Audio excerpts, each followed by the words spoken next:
Hello, everyone. I would like to quickly take you through the updates on the activity which we have been conducting the past few months, especially towards the end of 2023, as we embarked on the activity of coming up with a blood quantification model in Malawi.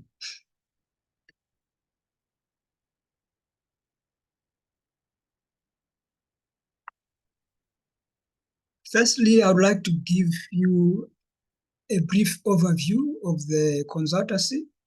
The main objective of the consultancy was to develop a quantification model that can estimate the overall requirement of blood for Malawi. Now, before I go into the details of the presentation and the updates, I want to share with you on how the 120,000 units of blood, which we currently use, was arrived at. So this was approved in 2017, but was mainly done in 2016 based on 2015 data. So there was data collection,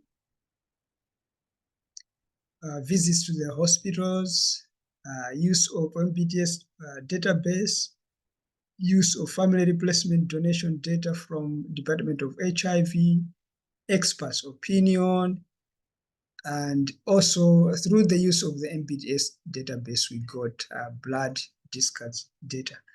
And again, I'm talking about the 120,000 units, which we are currently quoting in Malawi. And this is table 19 from the post-baseline situation analysis report, which just want also to share with you on how we noted the coming up of 120,000 of units. So as we see here, there was a number of units transfused in hospitals, which was around 98,000.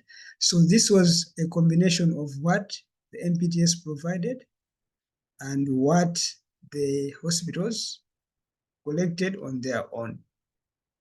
So came up to 98,000. So in 2015, 98,000 units were transfused to patients in Malawi. Then came in expert opinion, and this one suggested, okay, let's put unmet need at 10% and add to the units. So that one added around 10,000 units. Then at the MPTS, there were some discards due to infection, TTIs, and those were calculated to be around 11,000. So the idea here was of including the discards was just to say that the final figure should also include the TTI, so that when we collect this number of units as Malawi, it should be somehow enough to meet the demand. Now, what is also important to note is that in the same year, in 2016, hospitals requested blood, so that was compiled and compared. The blood units came up to around 120,000 units. So it was 123,000 units. And when we checked what was obtained in the MPTS database, there's also around 123 units. So if you see the blood requests from the hospitals, it's not far from what was estimated from the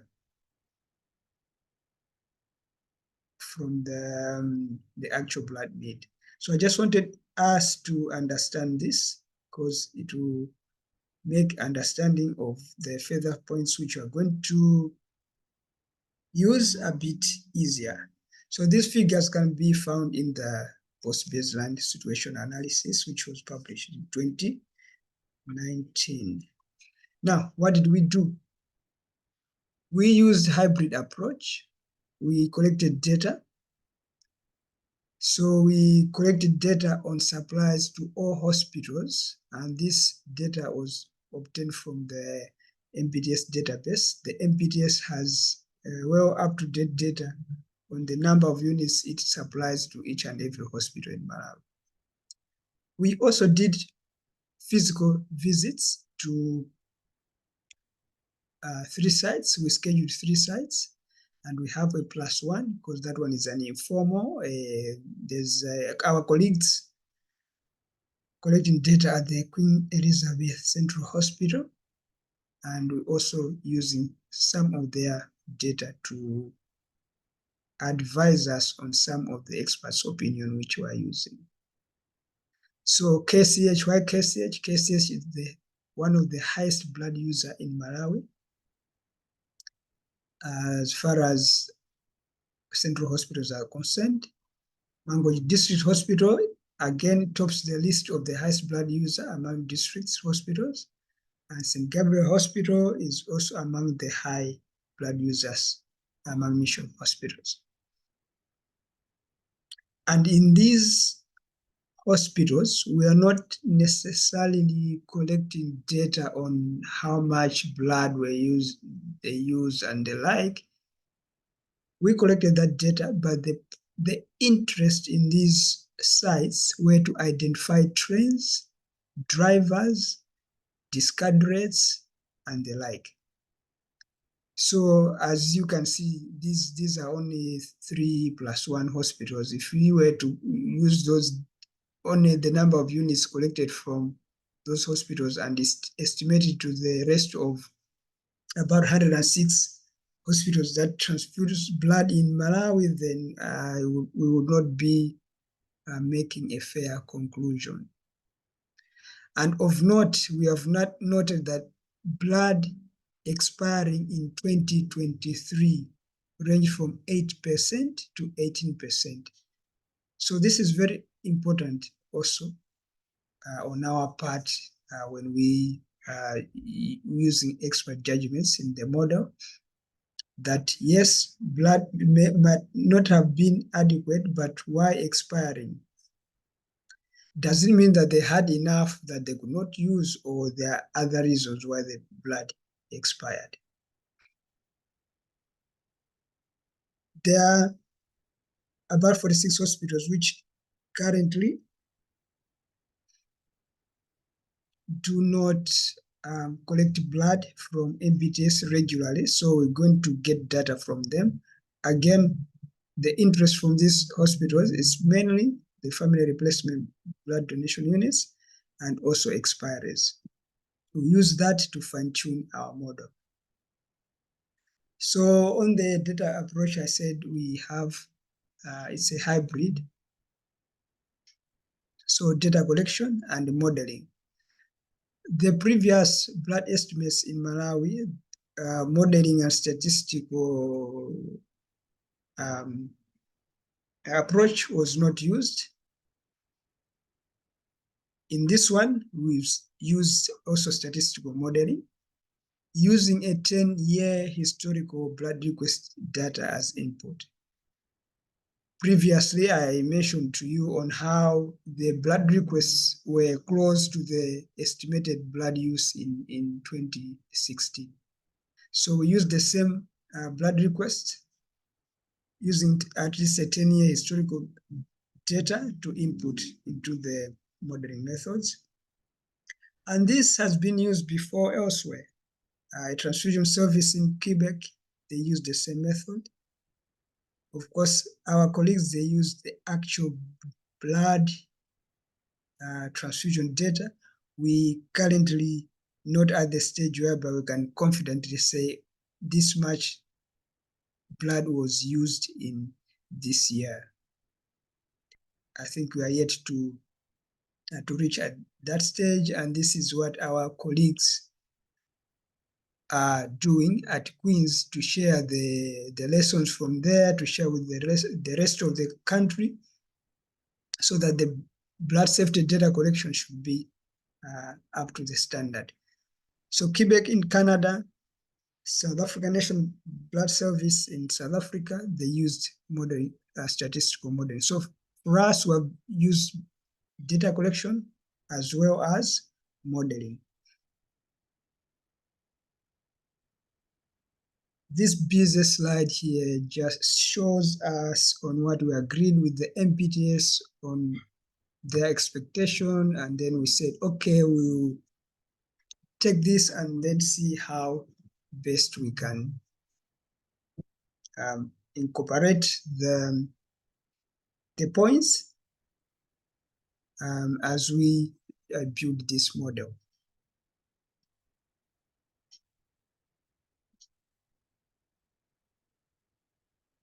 So from those points, we have just quick updates on what we discussed and what we have been discussing.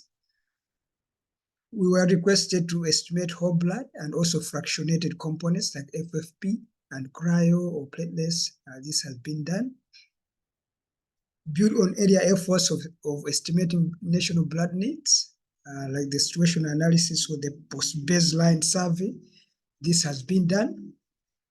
Separate blood groups, it has been done. Include the expiry and wastage in the model. This has been done, and also to clear here, the model is not going to give you that in this year you have this much of expired blood products, no.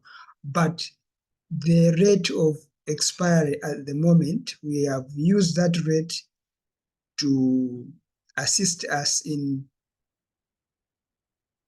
estimating the number of units which MPTS can collect on top of the normal use, so that when it collects that much, then when the proportion of expired blood is sort of thrown away, they should still have enough blood to meet the country's demand. Seasonality in blood consumption, it has been done. We have analyzed the trend. The trend is not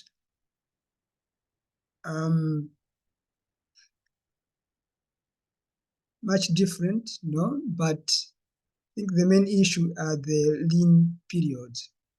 So that's where issues come in, because when the schools are on holiday, then there's the demand gap is, the supply gap is too huge. So we are able to show that on the model.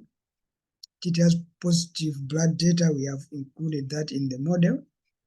Referrals from district hospitals, this has also been considered through expert opinion. Blood stewardship, this we feel will well be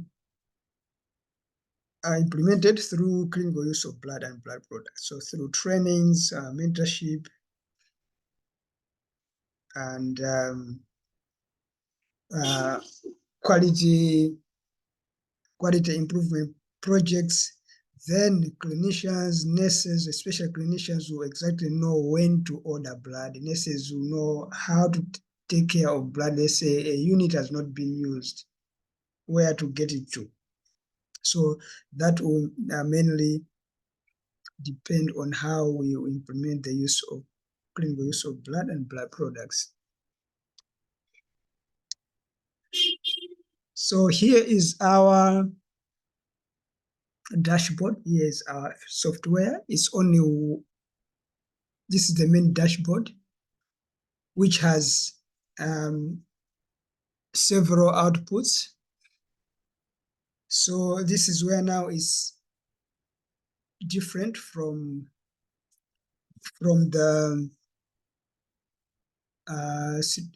the other exercises which were done, like the situation analysis and the like, because now the software is predicting the actual blood need by region, need according to blood groups, need according to blood and blood products, monthly distribution, and also how much each of the hospital will require under G. Then from there, let me go live and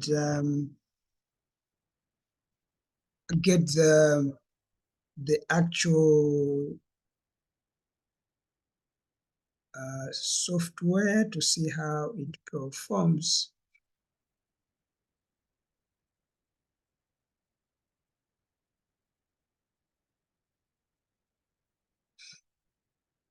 So here we are. It's an Excel based. So what you need to do is you come here, it says here. So let's say I want to know how much blood you need in 2025. So just come and punch 2025 and you press enter. And you saw the numbers change. Let me just try to put 2027 and say enter. See, the figures are changing. Then here we are with our outputs. National blood need, this is TTI-free number of units needed, 140,000 units in 2027. Then just below here, you see target MBTS collections.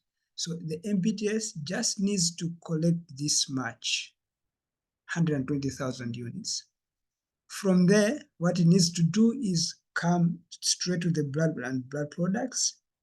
It should prepare whole blood, about 70,000, cryoprecipitate, this much, fresh frozen plasma, this much, and then platelets, this much. And when we go to the clinics, to blood collection drives, we need to ensure that we get blood proportionately among these blood groups. So A positive, we need 70,000 units. O positive, we need 70,000 units in 2027. So when this model gave us these numbers, we tried to check, okay, what is the prevalence of these blood groups, proportions of these blood groups? When we compared what this was giving us and the national prevalence of blood groups, they were tarrying. They were the same. Again, we also check the proportion of blood groups at the MBTS. They are also the same. So this is saying it's closer to predicting the number of blood groups, the proportion of blood groups.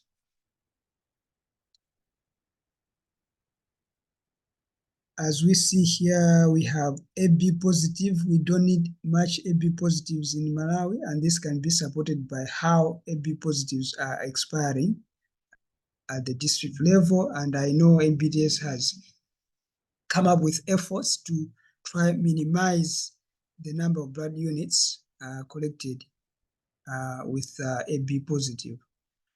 But the main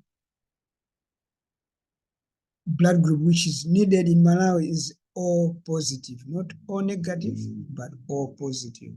Then comes A positive and the like. As I said, these are the blood components, fractionated blood and blood products. And then here is distribution among months, the demand which we noted. So again, the model has estimated that in those months, these are the number of units which will be needed. Now you see red here. So the red months, these are crucial months, whereby the supply gap is too big. Either due to lean period whereby schools are on holiday, or due to some other drivers like malaria. So like October, November, December, this is malaria season, and we need more blood. April is mainly schools close end of March, towards end of March, or mid-April. Then this one just wanted to show on where blood goes, KCH, Queens, and other hospitals. So main reason is we want you to appreciate the model, see if the outputs are correct, see if the color is fine, and also the actual estimates. These numbers, they're almost final numbers. We're going to fine tune them depending on what you say, what feedback you give us. But I do not think that we are going to make much adjustment, because these have all come about using scientific knowledge other than individual knowledge. But any feedback would be appreciated. And remember, like I said earlier, that we noted that blood, about 8 to 18% of blood units were expiring. So that may also just maybe indicated something, that maybe these units, I think maybe we are collecting enough and the hospitals are not utilizing them. But anyway, it's on a few hospitals, and we're yet to see what the other hospitals will show. So let me stop sharing this one, and then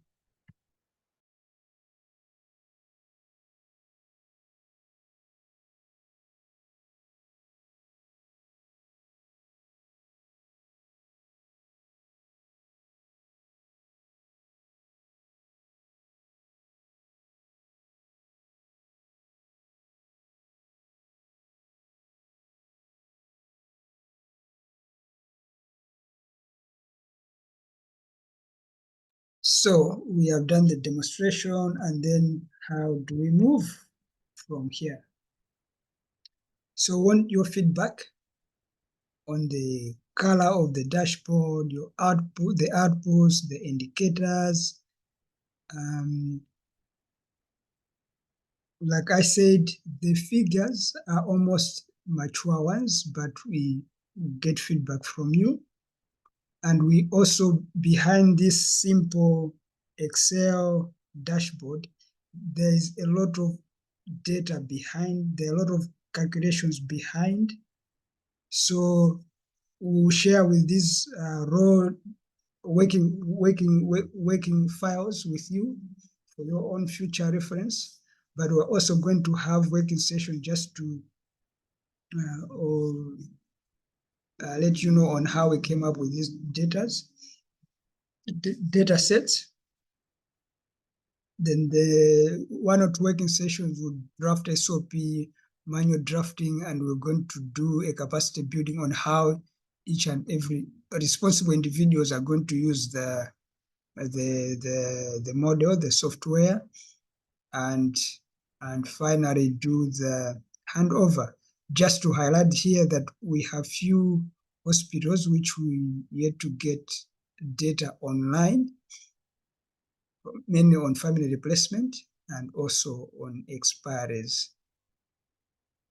We do not expect these to change much on the figures which we have already collected, but it's good. It would be great for us to get, especially on the family replacement, just to have a feel of how much is taking place, and also on the expiries. Then we'll hand this over to the NBTS. This is all I wanted to share with you, colleagues. Should you have any questions, please let us know, and let us work on this. Thank you for your attention.